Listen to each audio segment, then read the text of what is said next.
Algo interesante. El libro de Génesis es un libro maravilloso y permítame compartirle un hecho asombroso. 25% del libro de Génesis es acerca de José. Es asombroso porque en el libro de Génesis se relata también la creación del universo y en 4 palabras dice, hizo también las estrellas. 4 palabras para el universo entero y el 25% de este libro relata la historia de un hombre cuyo nombre era José. Creo que el personaje que refleja más a Cristo en el Antiguo Testamento es José.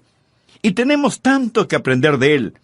Y la historia que leeremos acerca de José toma lugar cuando él era un adolescente, 17 años de edad.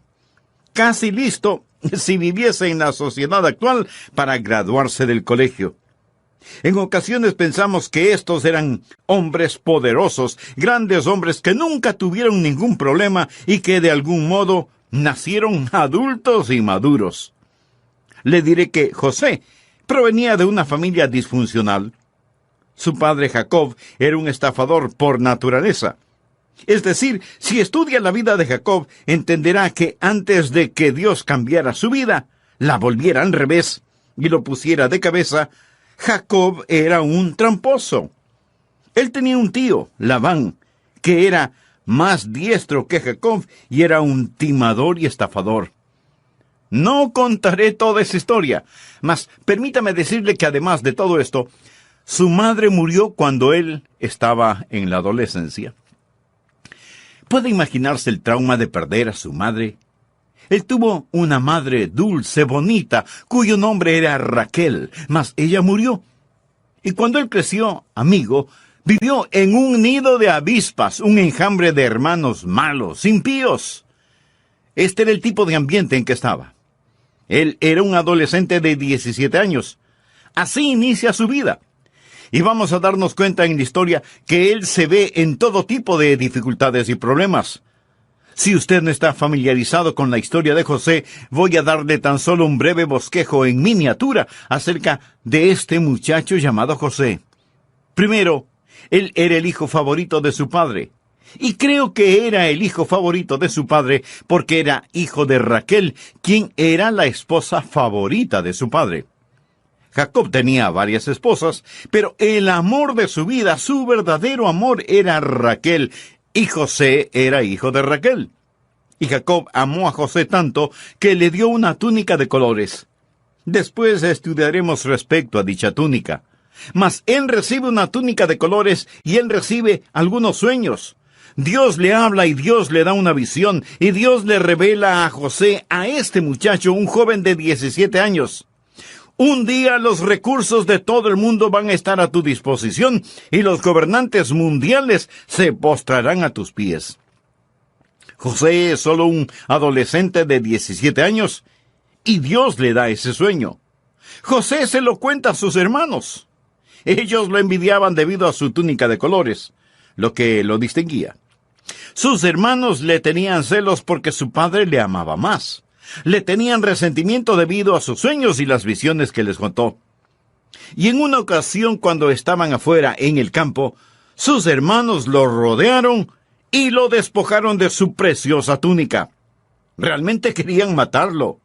Lo lanzaron en un pozo, una cisterna seca para que muriera. Luego, cuando una caravana que iba para Egipto pasó por ahí, ellos dijeron, bien, hagamos algo mejor. En lugar de que muera en el pozo, vendámoslo. Y lo vendieron por el precio de un esclavo. Ahí está este muchacho adolescente. Él no ha hecho nada malo. Ahora él ha sido emboscado por sus hermanos y vendido como esclavo. Puedo verlo atado en la caravana, el látigo silbando en el aire. Y ahí va José, camino a Egipto. Cuando la caravana de ismaelitas llega a Egipto, ponen a José en subasta y lo venden al capitán de la guardia del faraón, Potifar. ¿Quién era Potifar? Bien, él era el líder de la guardia en Egipto. Él era quien protegía al faraón. Y él vio a este apuesto joven hombre, este guapo adolescente, lleno de virilidad y fuerza. La Biblia dice que él era un hombre de hermoso semblante y bella presencia. y él era de hermosa apariencia, y Potifar lo compró y le hizo esclavo de su casa. Mas José era de tal carácter, diligencia, ingeniosidad y fidelidad, que él empieza a ascender de puesto, y poco después él estaba administrando toda la casa de Potifar. No obstante, la esposa de Potifar empieza a desear a José y trata de incitarlo a una relación adúltera, a la cual José se negó. Y no hay peor infierno como la furia de una mujer despreciada. Así que lo acusó de tratar de abusar de ella y violarla, y le contó a su marido lo que este muchacho le hizo. Entonces, su esposo toma a José por el cuello y lo lanza a la cárcel. Allí estaba sufriendo en prisión, no por hacer algo malo, sino por hacer lo correcto, por mantenerse puro. Y estando en prisión, José empieza a ascender a la cima. Él comienza a estar al mando de la prisión y ayuda a otro prisionero para que salga de esta. Este hombre le promete: José, sé que eres inocente. Yo abogaré por ti cuando salga de prisión. Pero él se olvidó de José. Y José continuó pudriéndose en prisión, sufriendo en la cárcel. Él permaneció allí por algún tiempo hasta que el faraón tuvo unos sueños y necesitaba que alguien se los interpretara. Entonces sacaron a José de la prisión porque él tenía la sabiduría de Dios. José le interpreta los sueños al faraón. Iban a venir 7 años de abundancia y 7 años de escasez. Entonces el faraón dice: José, eres tan sabio, tan inteligente, voy a ponerte a cargo de todo. José empieza a almacenar grano, y después de un tiempo, José llega a ser el salvador de ese mundo en el aspecto físico, material, y Faraón exalta a José. Él es el primer ministro de Egipto. Este era el joven vendido como esclavo, y él ascendió y ascendió. Ahora, él es el primer ministro de Egipto. Y hubo hambre en la tierra. Y en el territorio de Canaán, aquellos hermanos inicuos que lo vendieron en la esclavitud tienen que ir a Egipto por comida. Ellos no sabían quién era José, es decir, José vestía como un egipcio. Él había crecido y cambiado. Mas ellos vinieron y tuvieron que comparecer ante José y pedirle granos. La historia es tan interesante, mas no puedo entrar en detalles porque no nos alcanza el tiempo. Finalmente, José se revela a sus hermanos y los perdona. Trae a su padre, el anciano Jacob, desde Canaán hasta Egipto. Es una historia gloriosa. Es una de las mejores historias jamás escritas. No es ficción. Es un hecho. Es verdad. Dicha historia está llena de verdades bíblicas. Existe un tema principal. Bien, miremoslo ahora.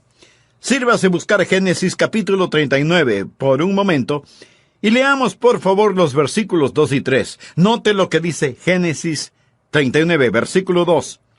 Mas Jehová estaba con José, y fue varón próspero con él. ¿Lo ve usted? Observe el capítulo 39, versículo 21.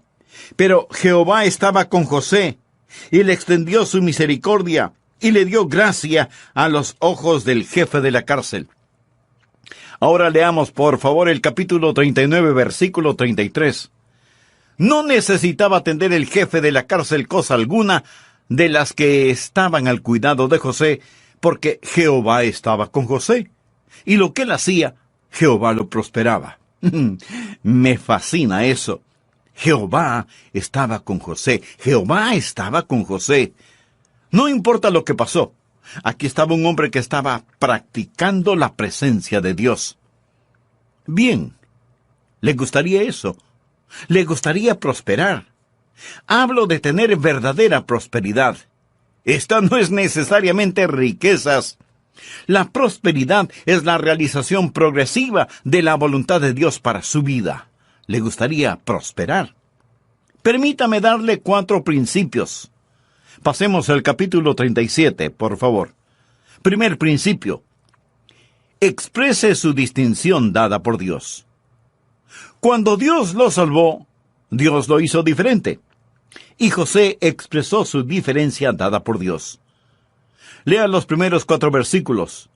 Habitó Jacob en la tierra donde había morado su padre, en la tierra de Canaán. Esta es la historia de la familia de Jacob. José, siendo de edad de 17 años, apacentaba las ovejas con sus hermanos. Y el joven estaba con los hijos de Bila y con los hijos de Silpa, mujeres de su padre, e informaba José a su padre la mala fama de ellos. Ahora bien, eso no significa que él era un chismoso. Significa que decía la verdad. Llamaba a Israel a José más que a todos sus hijos, porque lo había tenido en su vejez, y le hizo una túnica de diversos colores. Y viendo sus hermanos que su padre lo amaba más que a todos sus hermanos, le aborrecían, y no podían hablarle pacíficamente. Por favor, anótelo claro y en mayúscula. José era distinto y José era diferente, y la túnica de diversos colores que vestía era una marca de su distinción. A José se le dio la primogenitura, que era tanto espiritual como material, es decir, él era distinto debido a su nobleza. La túnica de diversos colores y mangas largas era una marca de nobleza. Ahora, ¿qué es lo que eso me dice a mí hoy en día? ¿Qué es lo que eso le dice a usted? Amigo, quiero decirle que nosotros pertenecemos a la nobleza en el Señor Jesucristo. ¿Sabe quién le está predicando este mismo momento? Una persona de la realeza, de sangre azul, rey y príncipe. Usted me dirá, pastor, está siendo arrogante. No puedo evitarlo, rey y príncipe. Si usted no quiere llamarme pastor, llámeme príncipe Adrián. Escúcheme, amigo. Dios nos ha hecho un reinado de sacerdotes. Somos una generación escogida, y la Biblia nos llama gente peculiar. Somos diferentes. Y al mundo le disgusta nuestra nobleza en el Señor Jesucristo, y el mundo siempre quiere exprimirnos en su molde. Ya lo dijo el apóstol Pablo en Romanos 12:2. No os conforméis a este siglo. José era diferente. Sus hermanos lo odiaban. Él no se amoldó al mundo. Puedo oír a sus malvados hermanos decir, oye, José, eres una gallina. Vamos, tómate este trago. José, inhala este polvito.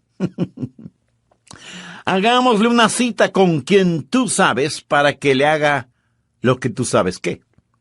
Y constantemente trataban que José se comportara como ellos, pero él no lo hizo. Él no se amoldaba a ellos. ¿Sabe? Este mundo quiere amoldarnos a su manera, se lo garantizo. Y hay algo en nuestra naturaleza que nos hace querer amoldarnos. Por eso hablamos de un rebaño de ovejas, o de una manada de lobos, o de un enjambre de abejas, o de una bandada de pájaros, o de una pandilla de muchachos, o de un cotarro de mujeres, y así por el estilo.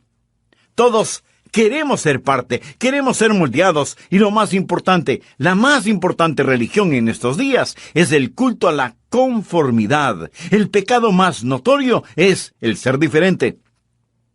Sin embargo, algunas veces es muy extraño que alguien rompa el molde y se salga del grupo y sea diferente. Por ejemplo, hay un jovencito que en vez de ponerse la gorra con la visera hacia el frente, se la pone con la visera hacia atrás. Y por un tiempo, tal vez los otros jóvenes se burlan de él. Pero pronto, todos están poniéndose las gorras con la visera hacia atrás, sin que importe que una gorra sirve para proteger los ojos de la luz solar, no para proteger el pescuezo. Y lo mismo sucede con la ropa, sea que la usen como una segunda piel, o como enormes fundas. ¿Por qué proceden así? No es que quieran ser diferentes, es que quieren conformarse, parecerse a los demás. Basta que uno de ellos se ponga un anillo en la nariz, o en la oreja, o en el ombligo, o en la lengua, y todos querrán conformarse, o sea, ser como los demás. Leí que algunos científicos están estudiando por qué los peces nadan siempre en grupo. ¿Sabe lo que los científicos han hecho? A un pez, mediante una cirugía, le hicieron una lobotomía para quitarle el cerebro. Pero el pez podía seguir nadando.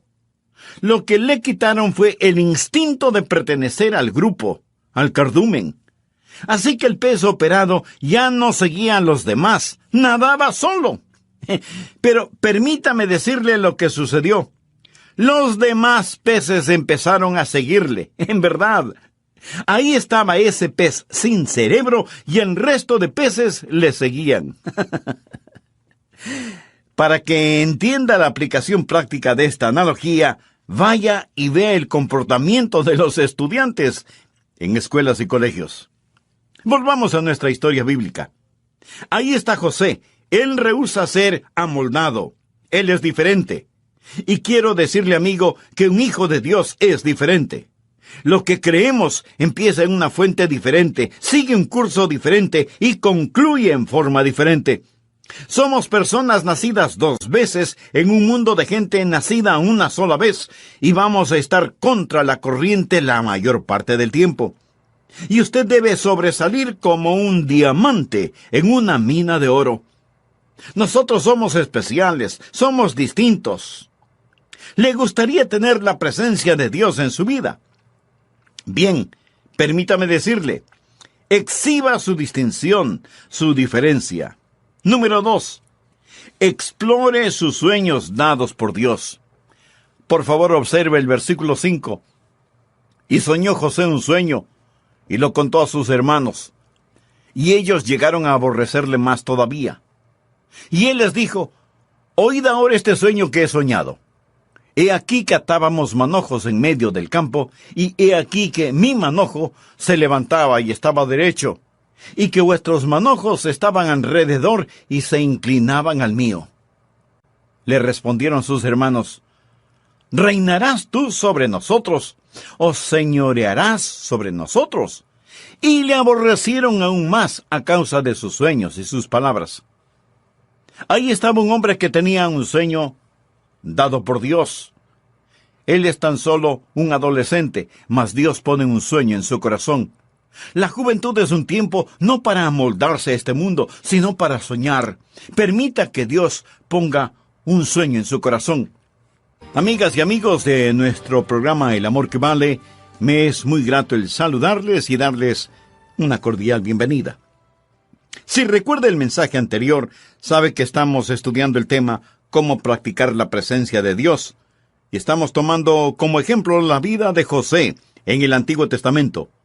Para resumir lo que ya hemos estudiado, permítame preguntarle, ¿le gustaría prosperar?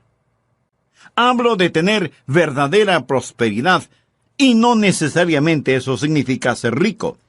La verdadera prosperidad es la realización progresiva de la voluntad de Dios en nuestras vidas. Así que, ¿le gustaría prosperar? Permítame darle 4 principios. Primer principio, exprese su distinción dada por Dios. Segundo principio, explore sus sueños dados por Dios. Yo era un poco más joven que José cuando Dios me llamó al ministerio. Estaba en el colegio, y mi pastor me dijo que Dios tenía un plan para la vida de cada persona. Y yo quería saber cuál era el plan de Dios para mi vida. Y le dije al Señor, Señor, yo no sé qué es lo que tú quieres que yo haga, pero lo que quiera que sea, quiero que me muestres tu voluntad. Y lo que quiera que sea, quiero hacerlo. Ahora, Dios le habló a José por medio de un sueño. Dios le puede hablar a usted en alguna otra forma, pero el punto es el siguiente. Dios tiene un plan para su vida. ¿Quiere usted conocer cuál es el plan de Dios para su vida? ¿Realmente quisiera saberlo? Recuerde, José tuvo una visión, tuvo una pequeña indicación, pero Dios no le dio el mapa completo. Creo que José se hubiera perturbado si Dios le hubiera dicho acerca del pozo y de la prisión y las acusaciones falsas y todo eso. Pero él tuvo un sueño. Él tuvo algo a lo que podía aspirar. Romanos 12, 1 y 2 es, para todos los que vivimos en este lado del Calvario, Una maravillosa fórmula para los sueños dados por Dios. Leamos esos versículos. Así que, hermanos, os ruego por las misericordias de Dios que presentéis vuestros cuerpos en sacrificio vivo, santo, agradable a Dios, que es vuestro culto racional. No os conforméis a este siglo. Ahora, por favor, note el orden. Sino transformaos por medio de la renovación de vuestro entendimiento, para que comprobéis cuál sea la buena voluntad de Dios, agradable y perfecta. ¿Quiere conocer la voluntad de Dios? Ahí está. Esa es la fórmula. Presentación más transformación equivale a realización. Presentación. Usted se presenta voluntariamente a Dios. ¿Ha hecho eso? Quiero decir, realmente lo ha hecho. Se ha presentado ante Él diciendo, aquí estoy, Señor. La mayoría de las personas nunca han hecho eso. Mucha gente dice, si yo hiciera eso, ¿quién sabe en dónde voy a parar? A lo mejor como misionero en alguna parte de Bongo Bongo. Y por eso usted no quiere presentarse voluntariamente a Dios. Amigo, preséntese a Él. Firme el contrato, entrégueselo a Él y deje que Él termine de llenarlo. No tenga temor de hacerlo así, porque cuando usted se presenta voluntariamente a Él, será transformado. No os conforméis a este siglo, sino transformaos. La palabra transformar proviene del griego metamorfosis. O sea, usted experimentará una divina metamorfosis. ¿Qué significa metamorfosis? Meta quiere decir cambio, y morfosis significa forma. Metamorfosis quiere decir entonces un cambio de forma. Literalmente significa que aquello que está en el interior sale a la superficie. Por ejemplo, la oruga se mete en el capullo y de ahí sale como una mariposa. La naturaleza interna de la oruga es ser una hermosa mariposa. Jesús en el monte de la transfiguración fue transfigurado de acuerdo al relato bíblico. Es la misma palabra, metamorfosis. Jesús pasó por una metamorfosis. ¿Cuál era su naturaleza interna? Gloria. Y esa gloria salió a la superficie debido a la metamorfosis. Él experimentó un cambio de naturaleza. ¿Cuál es la naturaleza interna de un hijo de Dios? Es Jesús. Si usted ha nacido de nuevo, ¿cuál es su naturaleza interna? Es Dios, es Jesús, es la gloria. Su naturaleza interna es Jesús. Cristo vive en usted. Cuando usted se presenta voluntariamente como un sacrificio vivo, habrá una metamorfosis, y aquello que está en su interior saldrá a la superficie. La presentación más la transformación da como resultado la realización, y usted conocerá cuál sea la buena voluntad de Dios, agradable y perfecta. Amigo, escúcheme. Usted no encuentra la voluntad de Dios. La voluntad de Dios lo encuentra a usted. Mantenga su corazón puro delante de Dios. Preséntese voluntariamente a Él. Deje que la gloria de Jesús sea visible en usted. Usted tiene la mente de Cristo. Sigue esa corriente y descubrirá que Dios le está guiando. Recuerde, Dios no le dio a José un mapa detallado, sino que le dio un sueño, una visión.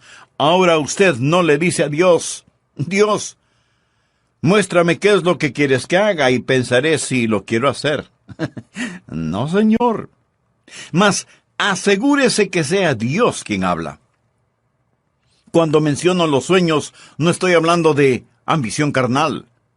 No estoy diciéndole que Dios ha prometido llevar a cabo sus fantasías. Estoy hablando de un sueño dado por Dios. Dios tiene un sueño para usted. Y Dios desea que soñemos, no en sueños, sino sueños dados por Él. El libro de Joel dice en el capítulo 2, versículo 28, «Y después de esto derramaré mi espíritu sobre toda carne, y profetizarán vuestros hijos y vuestras hijas. Vuestros ancianos soñarán sueños, y vuestros jóvenes verán visiones».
En Jeremías 29:8 leemos: ni atendáis a los sueños que soñáis. ¿Por qué? Porque Dios tiene un mejor sueño para usted. Y Jeremías 29:11 dice: porque yo sé los pensamientos que tengo acerca de vosotros, dice Jehová, pensamientos de paz y no de mal, para daros el fin que esperáis. Dios tiene un sueño para usted. Y Dios quiere que soñemos sueños, no en sueños, sino sueños dados por Dios. La Biblia dice en Joel 2:29: y también sobre los siervos y sobre las siervas derramaré mi espíritu en aquellos días. ¿Qué está diciendo? Dice: permita que Dios sea real en usted. ¿Cómo sé que mi sueño es dado por Dios? Medite y ore al respecto. Cuando María tuvo una visión acerca del Salvador que habría de venir, la Biblia dice: María guardaba todas estas cosas, meditándolas en su corazón. Un hermoso versículo es Proverbios 4, versículo 18. Dice: mas la senda de los justos es como la luz de la aurora, que va en aumento hasta que el día es perfecto. ¿Qué significa? En ocasiones usted no conoce la voluntad de Dios para su vida, incluso para el día de hoy. Mas la senda de los justos es como la luz de la aurora, que va en aumento hasta que el día es perfecto. Al principio está oscuro, luego se pone gris con el alba. No se distinguen los colores, solo se ven sombras. Después sale el sol, y se ven los colores, pero hay largas sombras. Por último es mediodía, mas la senda de los justos es como la luz de la aurora, que va en aumento hasta que el día es perfecto. Cuando era niño dije: Señor, ¿qué es lo que quieres que haga? Y después de un tiempito, tuve una semilla en mi corazón y dije: Señor, creo que quieres que predique. Luego fue: Señor, ¿tú quieres que yo predique? Y después fue: Señor, si tú quieres que yo predique, es mejor que me lo dejes saber. Y finalmente dije: Señor, sé que esto es lo que quieres que haga. Asegúrese de sus sueños, báñelos en oración, y Dios le guiará. Y aunque usted diga: Señor, si eres tú hablándome, continúa hablándome, explore sus sueños. Eso es lo que José hizo.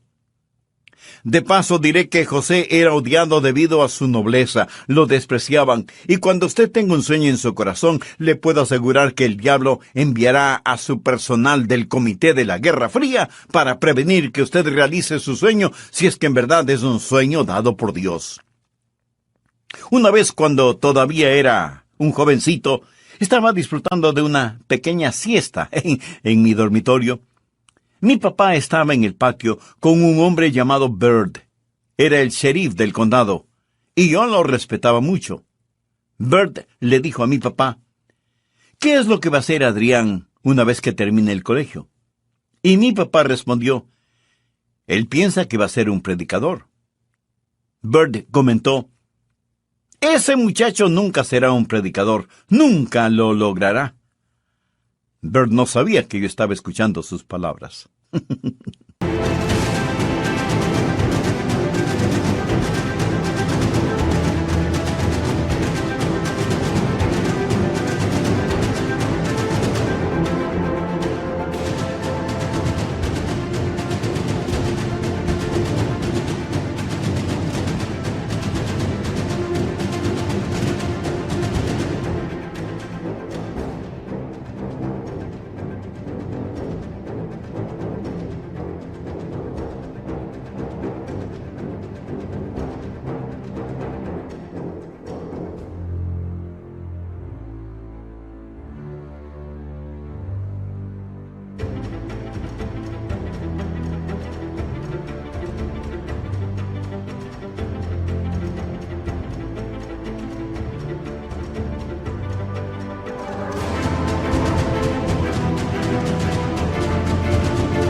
Hay mucha gente que dice que no se puede hacer.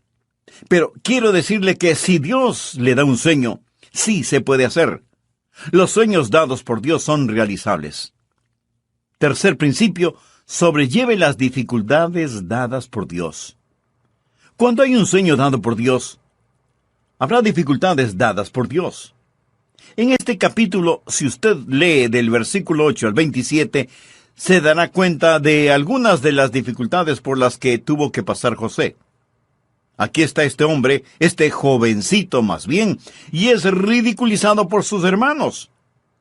Hay una conspiración contra él. Primero quisieron matarlo. Luego decidieron lanzarlo al fondo de un pozo seco, de donde hubiera sido imposible salir. Pero finalmente lo vendieron como un esclavo. En la casa en la cual fue llevado a servir, lo acusaron falsamente, y fue a parar en la cárcel. Y ahí estuvo en prisión por mucho tiempo. ¿Estaba Dios fuera de mando? Ni por una milésima de segundo Dios estaba fuera de control. Cuando todo había pasado, por favor, anótelo al margen. Génesis capítulo 50, versículo 20. José confronta a sus hermanos. Vosotros pensasteis mal contra mí, mas Dios lo encaminó bien, para hacer lo que vemos hoy, para mantener en vida a mucho pueblo. Ellos le quisieron hacer mal, y Dios lo permitió para bien de José, de su familia, y de toda una poderosa nación. ¿Cuál es el versículo correspondiente a este? Romanos 8:28. Y sabemos que a los que aman a Dios, todas las cosas...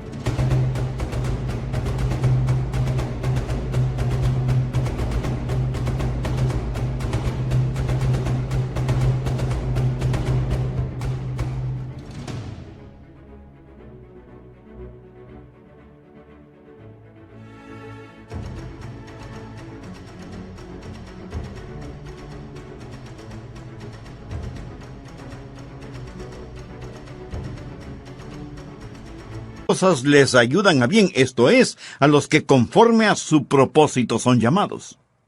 Dios va a permitir que tenga dificultades en la vida. Dios no las causa. Dios no hizo que la esposa de Potifar acusara a José de violación. Dios no causó que estas cosas pasaran, mas cuando el hombre pone, Dios dispone. Dios no había terminado con José. ¿Está usted en dificultades? Tenía un sueño y este ha sido destruido. Se ha desvanecido su sueño. Eso no significa que Dios ha dejado de tratar con usted. Es decir, si usted está en una situación imposible, conozco por lo menos a un hermano que está en este tipo de circunstancias. Dios le dio un sueño y en este momento el sueño yace en fragmentos. Deseo afirmarle que Dios está por encima de todo y no importa lo que Satanás haga, no importa lo que pase, hay un Dios que controla este mundo. Y amigo, es mejor que usted se aferre a esa verdad para practicar la presencia de Dios en su vida. Cuarto principio. Enliste su dinámica dada por Dios. Usted tiene el sueño, usted tiene las dificultades, pero hay una dinámica. ¿Y cuál es esa dinámica? Por favor, regresemos a Génesis capítulo 39. Jehová estaba con él. Jehová estaba con él. Jehová estaba con él. En el libro de Hechos, cuando un gran predicador estaba predicando un sermón acerca del Antiguo Testamento, ¿sabe lo que él dijo acerca de José? ¿Sabe lo que él discernió respecto a José? Anótelo en el margen. Hechos capítulo 7, versículo 9, dice esto. Los patriarcas, movidos por envidia, vendieron a José. Los patriarcas eran sus hermanos. Ellos los llamaban patriarcas. Vendieron a José para Egipto, pero, escuche, pero Dios estaba con él. Me fascina eso. Pero Dios estaba con él. Cuando venía a grabar este programa, un jovencito de unos 12 o 13 años de edad me detuvo y me preguntó, Pastor, quiero hacerle una pregunta. Y yo le dije, ¿de qué se trata? Él me preguntó, ¿está Dios en el infierno? Muy buena pregunta teológica. Le respondí, hijo, no hay ningún lugar en donde Dios no esté. Dios está en el infierno. Satanás no gobierna en el infierno. Dios le ha dado a Jesús un nombre que está por sobre todo nombre, para que todas las cosas en el cielo y las cosas en la tierra y las cosas debajo de la tierra confiesen que Jesucristo es el Señor, para la gloria de Dios el Padre. Así pues, no hay ningún lugar en donde Dios no esté. Un filósofo dijo que Dios es un círculo cuyo centro está en todas partes y cuya circunferencia no está en ninguna parte. Piensa en eso. Dios es un círculo cuyo centro está en todas partes. No hay ningún lugar en donde Dios no esté. Dios está aquí. Dios está allá. Dios está en todas partes. Alguien pregunta, Pastor, entonces, ¿cuál es la diferencia en Dios estando con José y en Dios estando con Hitler? Verá, la diferencia no es su presencia.